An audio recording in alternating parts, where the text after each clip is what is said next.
Today, I'd like to talk to you about the management of women with DCIS during COVID-19. Right now, we are all trying to determine how to better manage patients with breast cancer. Fortunately, there are new guidelines to help. They focus on assuring good clinical care while minimizing risks and resources. They provide guidance for the prioritization of treatment. The rationale for making these hard decisions is based on clinical need, disease risk, and treatment options. In light of the risks posed by COVID-19, the guidelines indicate that deferral of surgery may be appropriate for some women, while deferral or omission of radiation therapy may be appropriate for others who have low risk, may be treated with adjuvant endocrine therapy without affecting overall survival. Invasive breast cancer is going to be prioritized over DCIS. What does that mean for women diagnosed with DCIS? The guidelines discuss that patients with ER-positive disease and who are at low risk may be treated with endocrine therapy to allow for the deferral of surgery and radiation therapy. While DCIS is prioritized below invasive breast cancer, the 10-year risks of invasive and total recurrence for patients with DCIS vary and may be quite high for some.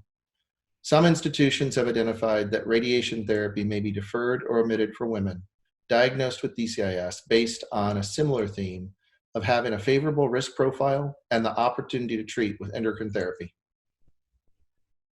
Criteria identifying women with lower risk DCIS have been used in studies such as RTOG 9804. The RTOG 9804 study included only good risk patients. They had DCIS with a size of less than or equal to 2.5 centimeters that were mammographically detected and had low to intermediate grade. They had final margins of greater than or equal to 3 millimeters. COVID guidelines have provided a framework for treating breast cancer, and within this framework, institutions are using clinical pathologic criteria, such as RTOG 9804, to assess risk in order to decide to defer or omit radiation therapy for DCIS. However, there's an opportunity for enhanced risk assessment with molecular testing, such as DecisionRT. DecisionRT combines clinical pathology with molecular biology to better identify women at lower and higher risks. We have shown in multiple studies that DecisionRT reclassified patients meeting lower risk clinical pathology criteria into an elevated risk group. 42% of patients in one study who met RTOG 9804-like criteria were upstaged to elevated risk by DecisionRT in cohorts of patients from Uppsala, Sweden, and the University of Massachusetts.